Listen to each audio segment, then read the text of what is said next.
Culture G vous propose un petit tour d'horizon de ce qui vous attend dans les salles obscures ce mercredi 9 mars. Si de prime abord cette semaine ne semble pas des plus excitantes, il y a tout de même quelques pépites qui se dissimulent dans les 12 nouveautés en salle.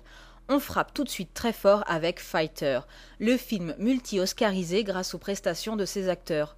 Ce biopic retrace la vie du boxeur Mickey Ward et de son frère Eklund, entraîneur et lui-même ancienne star du ring.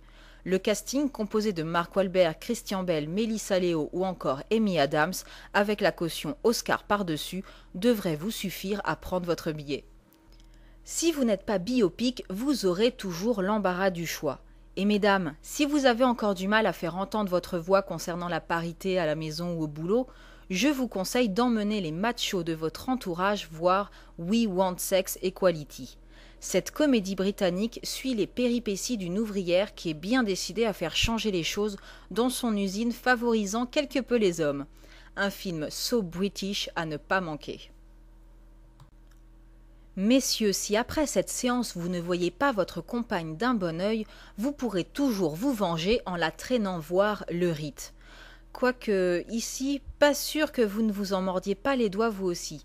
Car même si Anthony Hopkins est à l'affiche de ce film d'horreur, cette énième ersatz de l'exorciste aurait apparemment plutôt tendance à nous dégoûter des films du genre qu'à nous terroriser. Côté film français, on pourra toujours choisir entre une comédie, un film policier et un drame. Rachida Brakni, Madame Eric Cantona à la ville, est la tête d'affiche de La Ligne droite, drame dans lequel elle incarne une ancienne détenue qui va se reconstruire en aidant un jeune athlète aveugle.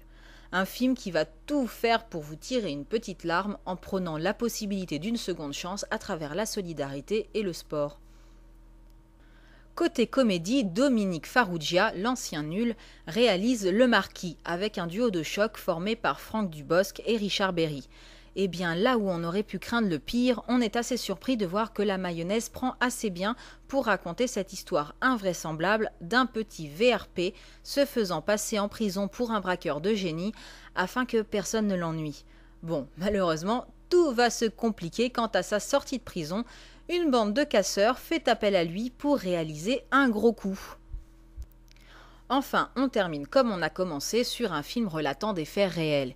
Ici, Julien Leclerc s'attaque à la prise d'otage de l'Airbus A300 d'Air France à Alger le 24 décembre 1994.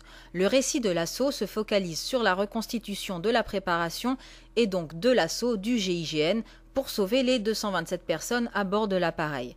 Reste à savoir si l'hommage rendu aux forces de l'ordre est réussi ou non. En bref, cette semaine, vous assisterez à un grand combat de boxe dans lequel les femmes se battront pour défendre leurs droits, en évitant de se faire exorciser par une ex-détenue fanat de course à pied, fuyant un roi de la casse à l'humour un peu lourdingue. Mais rassurez-vous, en cas de prise d'otage, le GIGN lancera l'assaut final.